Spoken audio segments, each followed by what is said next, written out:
Our work within Esri is building the platform to help you do that tremendous work. And we do that through our product ArcGIS. Now, our 10.5 release is a major release. It's a huge step forward, bringing together the desktop apps, the enterprise, and online, and deployable on premises, in the cloud, and most commonly as a hybrid system. And many people now implementing it as an on-demand services subscription. Our vision for this is to make it easy to extend, to customize, and for you to integrate into your other systems, because we know GIS does not live alone in your enterprise. Many of us have lived through many different shifts in how GIS technology are used, from the desktop to server and workgroup base, to cloud and systems, to increasingly a system of systems, where this interconnected network is emerging. But it's important to remember all of these exist at the same time. Everybody is taking a hybrid approach. Yes, you're using desktop. Yes, you're using interconnected systems. The leverage now is you can start to deploy newer systems in the cloud and leave your desktops alone and start to add capabilities without disrupting your everyday workflow. This hybrid approach is the path forward. We do see 10.5 as a distributed GIS. We've made some major changes in the architecture to make it an interconnected architecture, where you can start to distribute the compute power across different nodes in your network. And really, it's portals that help bring all of this compute together and findable, both your content and your analysis and your applications. Fundamentally, it abstracts your data and your analytics so people can find and use them without knowing which computer they're actually running on. With 10.5, we continue the tradition of integration. GIS has actually always been about integration, integrating your data of many different types. With 10.5, that data is coming from many different computers, many different networks, many different systems, bringing together all your traditional data sources as well as new data sources, such as real-time and big data. This is really enabling you to do dynamic data fusion and analysis in new ways. It's the same concept that we did 20 years ago, but now it's at a completely different scale. ArcGIS integrates real-time data. This provides dynamic information about everything, from the built environment to the natural environment. Increasingly, sensors are everywhere, bringing together this Internet of Things, or this industrial Internet of Things, as they talk about today, that provides information dynamically to your network. But ArcGIS also connects everyone. It brings together this system of engagement, supporting the everyday workflows that your individuals work on, that teams are working on, and organizations. Increasingly, it's also connecting everyone across organizations and beyond, providing real-time awareness and collaboration capabilities. But GIS has actually always been about analytics and visualization. That's really been what attracted many of us to this field, myself included. And we continue to expand both the traditional spatial analysis and geoprocessing work, taking advantage of new computing models, taking advantage of distributed computing, as well as new science. But also leveraging now big data and geoanalytics to start to make sense of that massive pile of information that somebody hands to you and say, help me. To help to understand what those patterns tell you, how geospatial understanding can help bring that forward. With what you've seen, I don't think it's a bold statement to say that ArcGIS is actually revolutionizing how we plan and design. It's integrating and making everything that we know available. It's integrating this concept of geodesign, being able to plan in space with everything else that's happening, to understand all the visible and invisible layers as you start to plan a pipeline, a location, a building. Bringing together regional and urban planning, business and development ideas, urban design, transportation, green infrastructure, green spaces, all together to build and plan better, to do better. That's fundamentally what we're all trying to do. ArcGIS integrates everything. It brings together this concept of a system of record, which many of us have been using GIS for decades, along with a system of engagement, where we're engaging others with the output and information from GIS, moving beyond traditional engagement of paper maps to interactive maps, to crowdsourcing, to story maps. It also brings in this concept of a system of insight. And it's not just about pretty pictures and maps and data. It's about taking that and deriving new information, and understanding the future, and understanding the impacts. And ArcGIS really supports all of these types of systems, connecting people, processes, and data, and things about them. Next, I'm going to shift a little bit and talk a little bit more on ArcGIS. ArcGIS continues to advance. And we've continued to work in many different areas. I'm going to give you a brief overview of some of the advancements that we have on the plate right now. One of the main areas that we've been investing in to make your lives easier is content. And with ArcGIS Online, we have tens of thousands of data sets available for you, and thousands of data sets that we actually curate, building the largest digital atlas in the world. Providing thousands of layers, many of which comes from the community that we work with and curate and improve, whether that's base maps and transportation and boundaries, or soil conditions and fire, even real-time updates from weather and gauging stations, and many other areas. We actually have millions of user contributions where they've contributed their data, and this system is serving billions of maps every week. Now, these maps are used in many different ways. This content is available everywhere. Of course, it's available in your desktop, but it's also available on your mobile devices, in the web, and as you see here, even in your custom applications, as you start to bring together your operational data and the base map content and other layers online to build new and unique applications. But a lot of what we do in GIS is not pretty pictures. It's actually data management and editing. And we continue to advance that with continued focus on new workflows and tools, whether that's new versioning tools in Pro, vertical datum transformation now available, or just improved editing with interactive topology and Kogo, and better workflow management. In interest to many of the people in this room, we have a new pipeline LRS editing available, and you'll see that in a little bit, but also expanded database support and continue to support other database integration like SAP HANA, Hadoop, and Teradata. But an important part of data management and editing is not in the office. It's actually doing that work in the field. And we continue to advance our work supporting everyday workflows with Workforce for coordinating work among multiple people, Navigator to help you get to where your work is, even when it's on a dirt road, on a trail, and Collector and Survey 123, which allow you to update and collect your information in various ways, and using dashboards and systems of integration to start to understand your data in real time. It's really about connecting the field as a continual part of the enterprise in real time. Mapping and visualization is obviously something that a lot of people expect from you. How many times have you been asked, I need a map? Well, today's maps have gotten easier. We've added smart mapping capabilities both across the desktop and the web. And while I am, my background is a cartographer, not a lot of people make great maps by default. Let's just say that. What we want to do is make that so everybody can easily make a great map with the right colors, with the right symbology, so it looks good and it means something. We've made that a lot easier with data exploration tools and smart charting as well. But it's also about exploring your data over space and time with 3D cartography, using now time sliders to be able to move back and forth, as well as animated symbols. Many of you, mapping isn't just something you do, it's actually part of your production. So we have production quality for topographic, maritime, aeronautical, bathymetry, to do production mapping systems as well.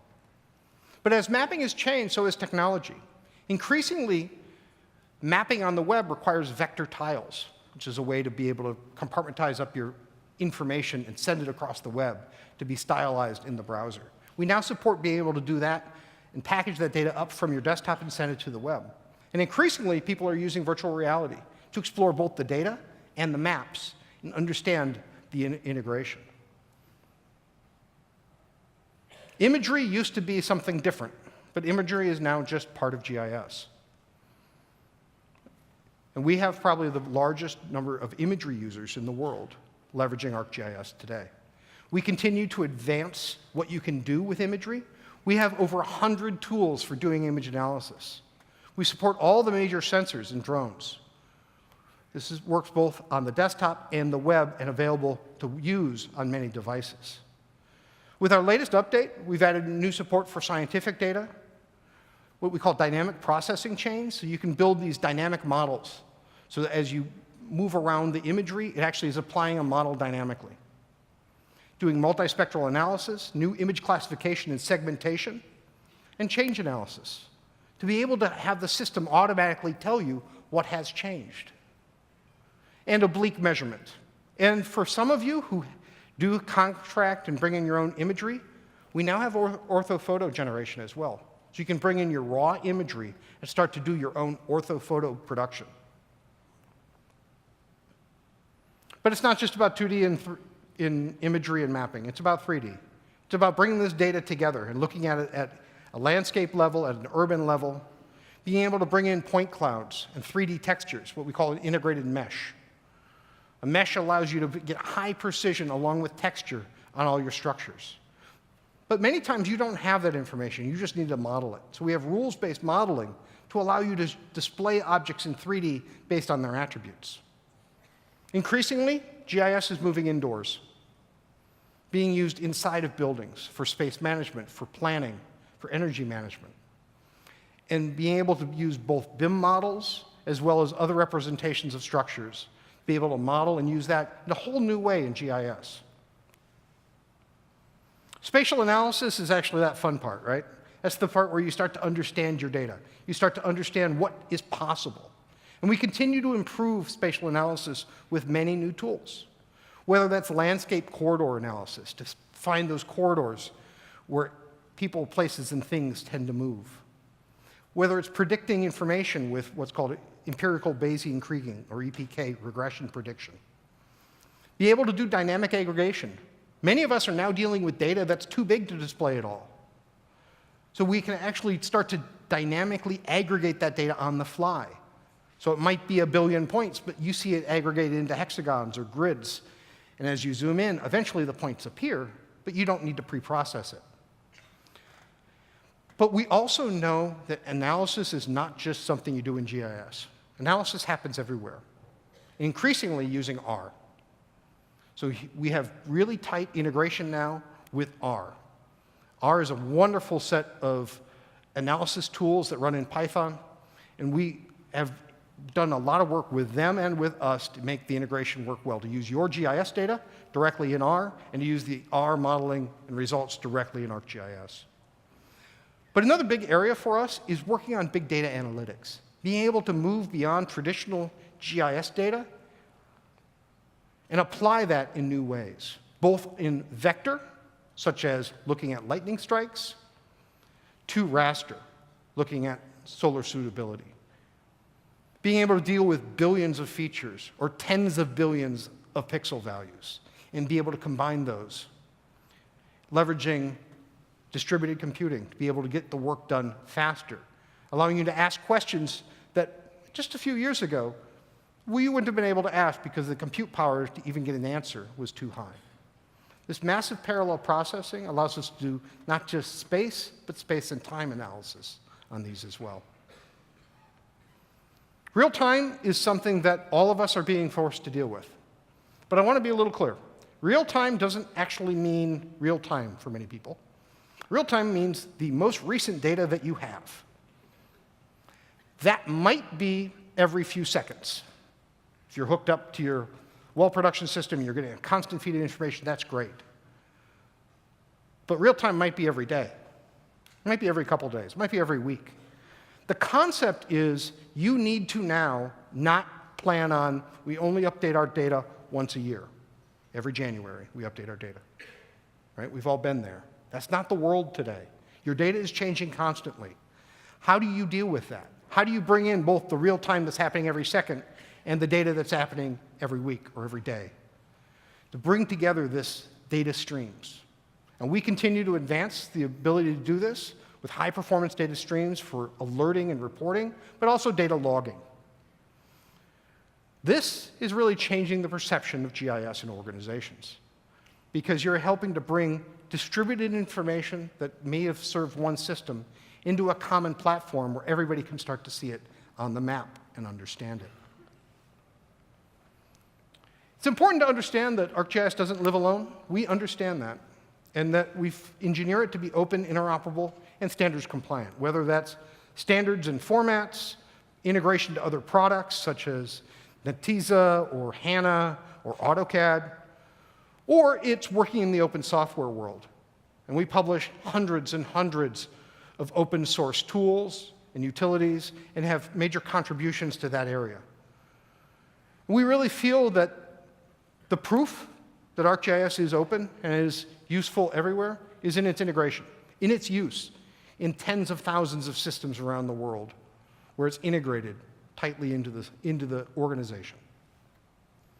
Now, as we move on to talk about the ArcGIS platform, the things that bring all of these components together within apps, within the desktop, within online, and within the enterprise. Many of us use apps. We use apps every day. And we have focused at building a collection of apps for the field, for in the office, and for the community. Now, our field apps, as I mentioned earlier, about data collection, inspection, and understanding your data as you're in the field integrated with your enterprise environment. Within the office, the apps allow you to integrate your office information, your enterprise data, start to understand and explore it using web browsers and desktops to bring this together, to plan your data, to integrate it into Adobe, to integrate it into Power BI or SharePoint, to build the operations dashboard that give you an understanding. And increasingly, we're seeing the apps used in the community to share information with story maps, to make data available as an open portal, but also to do crowdsourcing. Now, crowdsourcing is interesting because crowdsourcing doesn't need to be public. The first crowd you want to source from is your own employees. You want to empower them to tell you what they see, even if it's not part of their job. But we understand for some industries, they need more. They need ready-to-use templates for specific areas. We ship over 450 ready-to-use solutions across local government, telco, emergency management, state government, and military and security. We don't have petroleum, but what we found is petroleum crosses many of these areas. I've talked to many of you about what you can do with the emergency management and public safety tools, how you can leverage some of the local government and planning tools. We have over 500,000 downloads of these across many different industries, and I would just recommend you take a look at these because they're all open source, but they're all fully supported and maintained, helping you do your business. But we understand that we can't build every app that's possible. So we give you a set of app builders, whether you want to build apps for the web or apps for native device use. We have configurable online apps that you can just open the configuration page and change. And we have the web app builder. The web app builder allows you to build, drag in components, build your own web apps, really straightforward. On the devices, we have App Studio, which again allows you to drag, drop, and build your own components and apps you can deploy to your devices. Now, a couple years ago, we weren't sure what the community was for building their own apps on the web. But last year, over 500,000 web app builder apps were deployed publicly. So we're pretty sure there's a market out there. There's people who want their own custom apps, and they don't want to do hard code development. But the app that you use most of the time, that many of you learned on, that you've used to do the heavy-duty analysis, is desktop. This is our professional GIS. And over the last few years, we've continued to focus at improving and advancing what you can do on the desktop. With ArcMap and improving ArcMap, but our focus has been and will continue to be on ArcGIS Pro. ArcGIS Pro is our new desktop application. And over the last couple releases, it's gotten very close in functionality. In fact, with the 1.4 release, you could start using Pro right now. We've added areas with dynamic legends and graticules and georeferencing and 3D editing, all as part of Pro.